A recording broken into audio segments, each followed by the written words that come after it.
often go on excursions and field trips and immerse myself in nature. And in the process, it becomes this vacant space. There's fertile ground where you appreciate and respect other kinds of knowledge, and that knowledge enriches everything.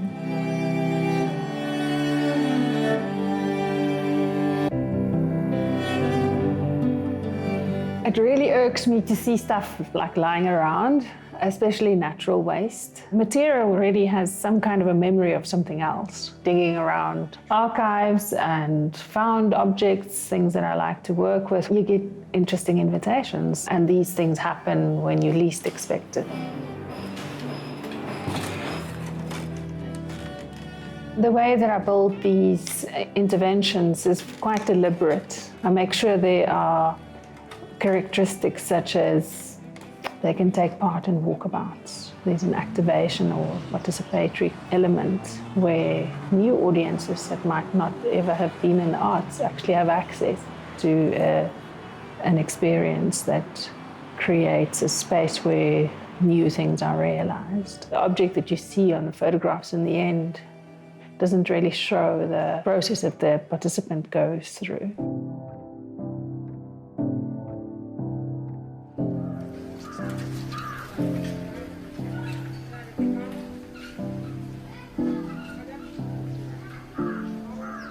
So for instance, 8-Buck, that's right outside the studio here, is actually from a memorial. The names changed that was supposed to be engraved onto these stones. So I spotted it at this factory because I like to go pick up junk at people's scrapyards. The history of the place sits in the sculpture.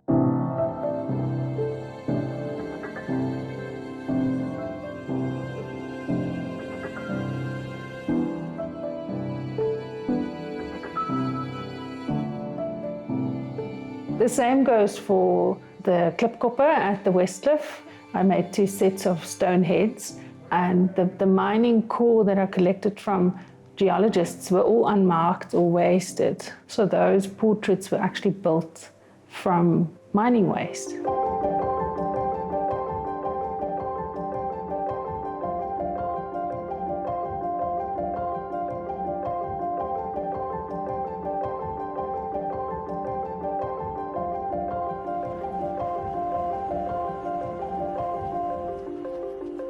Also in 2018, I started working on this massive work, the Nzunza, which is like 10 stories high. We had a team of mosaic artists all working together. I was deeply inspired by this researcher, Alex Kuman, who found that in the Nzunza pottery, there were markings of Basotho and Swazi paintings embedded inside the Nzunza Ndebele paintings. And what that meant, according to the researchers, is that the Nzunza had an open culture of like an ebb and flow of welcoming people in and letting people go. And I was so deeply inspired to learn that because it's new research, it's just come out. This is not knowledge that we've read in books before. The opportunity to actually share that kind of openness was very Joburg. You know, we have a very open way, we're a very entrepreneurial city. We were built on gold and everybody just have to come make their life here and do it in a very resourceful way. So when you look at the Nzunza with all those pixelated plates, that's all pottery that I've collected from potters and then built this massive glazed artwork.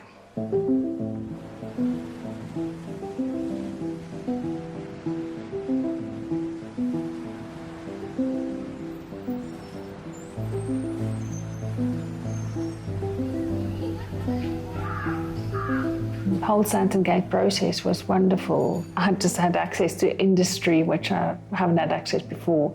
And we wanted to work with white granite, to work with the building's design and so on. So we actually dynamited an offcut out of this quarry, and I basically deconstructed it so that it's placed on these poles where you can walk through. So you can look at this very, very old history as you're walking through.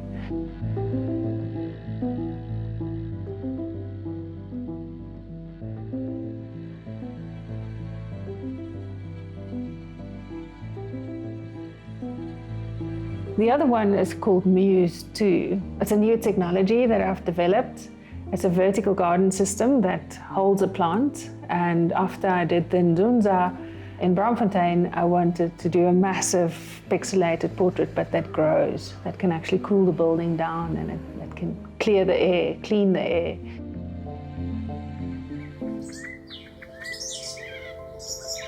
So in 2015, the Vanhos Sculpture Park in southern Sweden invited 6 South African artists to come and work and have a residency, and they had a South African year. So in my usual style, I wanted to maximize the opportunity and ask them immediately what's the highest that their lumber trucks can pick big trees up, and what's the heaviest, and what's available. So I always see what's available, and then I build something with that. You want to switch? In my research, what I found is that the Swedes are more scared of wild boar than we are of lion. And I realized that as Africans, we're very different. We have reserved for really dangerous. And I wanted to bring that home.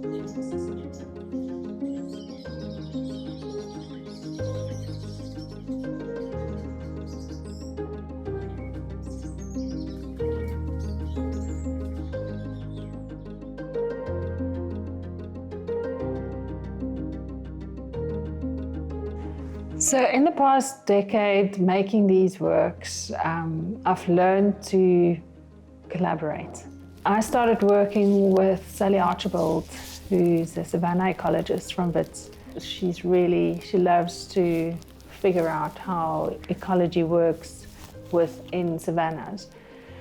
And she's always done these burns, and she was looking for a site in the Highveld, and she's always burnt in the Lowveld in the Kruger Park. And I said to her, well, I can arrange it for her at Nairock Sculpture Park, but then we're going to have to burn an image. We can't do block burns in a sculpture park. So we decided to work in a multidisciplinary way early on, where we worked in parallel. It was more like a partnership where we shared the land.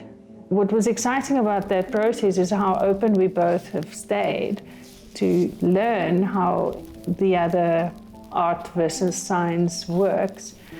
And now, after a good 6-7 years of these kinds of conversations, we actually are ready to really start working in a transdisciplinary way, where we prepare a next intervention that is intentionally there to help society adapt. So, to create these moments where a lot of people are immersed in understanding and seeing what they're looking at, and it's something new. It's things that have to be built and made by artists to help us all move along a bit quicker, because the eco art space is a wonderful space to do environmental work that can help society adapt in this really complex world that we're living in.